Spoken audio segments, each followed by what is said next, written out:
Speaking of the current generation iPhone 14, I found this clip that was a little bit interesting.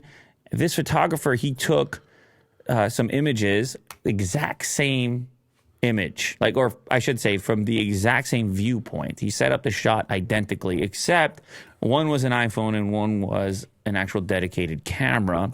An iPhone 14 Pro versus a $5,000 camera's Canon camera. I think it was an R5.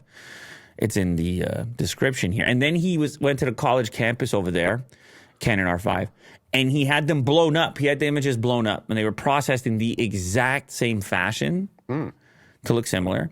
And he had them blown up and printed, which is not something that we do frequently, but it does allow for a greater inspection for the average person. It's one of the harder things to do with an image, and it's one of the areas you can benefit from more resolution.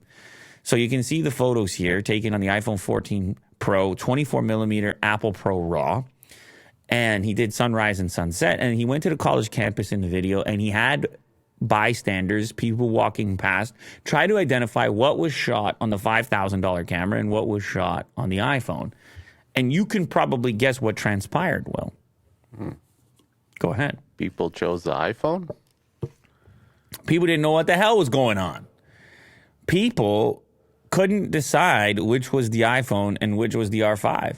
Across spectrums, people were coming up there and they're going, man, I don't know. And at first he would make them decide from far away. And then he'd say, now you can come up closer and examine to see if they would change. And they were all in this dilemma of being able to distinguish the difference. And as you can see, it's almost a coin flip, especially when it's far away. As people came closer to the image, 60% were able to discern the difference between the phone photo and the Pro photo. But that is so close at this point. And we already knew that this was going on.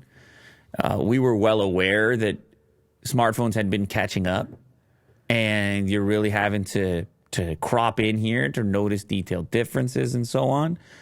And that for most people, the smartphone is plenty capable for their photography needs.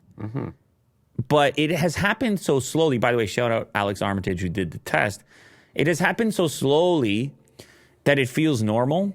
But once upon a time, this would be unbelievable. Because I'm a guy that had these cameras, this variety of professional and prosumer cameras over the years. And it wasn't a close battle. Up until pretty recently.